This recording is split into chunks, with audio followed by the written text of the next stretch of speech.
मी मध्ये मध्ये व्हिडिओ बंद करतोय का, कारण म्हणजे सांगण्यासाठी भरपूर काय काय आहे, पण मी विसरतोय की काय सांगूया. बट हे एवढे म्हणजे आता हे फ्लावर्स तुम्ही बघू शकताय. तर आता आम्ही मंदिर विसरलोय की कुठं आहे. तर आम्ही आता एक आजी भेटलेत, त्या आजींना आम्ही विचारतोय की मंदिर कुठं आहे. आता त्यांनी आम्हाला चांगलं सांगून दिला नाही की कुठं आहे मंदिर. तर आता आम्ही चाललो आहे मंदिराकडे. आता आम्ही इथून टर्न घेतो आहे. आम्हाला असं वाटलं की मंदिर खूप सरळ सरळ असेल ना, पण नाही. असं पुढे गेल्यावरती लेफ्ट घ्यायचं आहे. आणि त्यानंतर तुम्हाला हे माहीत आहे का, हा आता आम्ही जेव्हा स्क्रब यूज करतो भांडी घासायला, तर जुन्या ह्यानीच घासतात.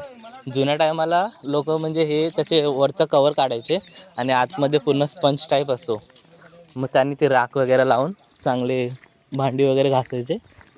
म्हणजे नेचरमध्ये असं एवढी भरलेली वस्तू आहेत किंवा इम्पॉर्टंट थिंग्स आहेत की जे तुम्ही तुमच्या डेली लाईफमध्ये यूज करू शकता.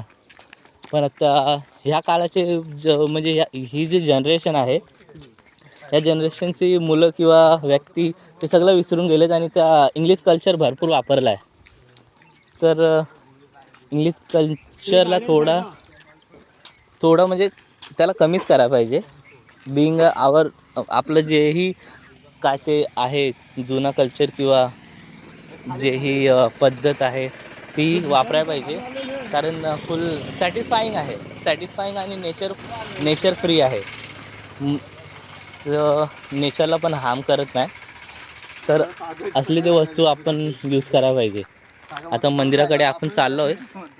मंदिरात आता गेल्यावर भेटूया. हां, आमचे ते हे 2 राहिलेले मित्र आता हे पाठी आलेत. आपण ह्यांना बघू शकतो. हे हरवलेले, पण यांना कसं तरी आम्ही बोलावलं.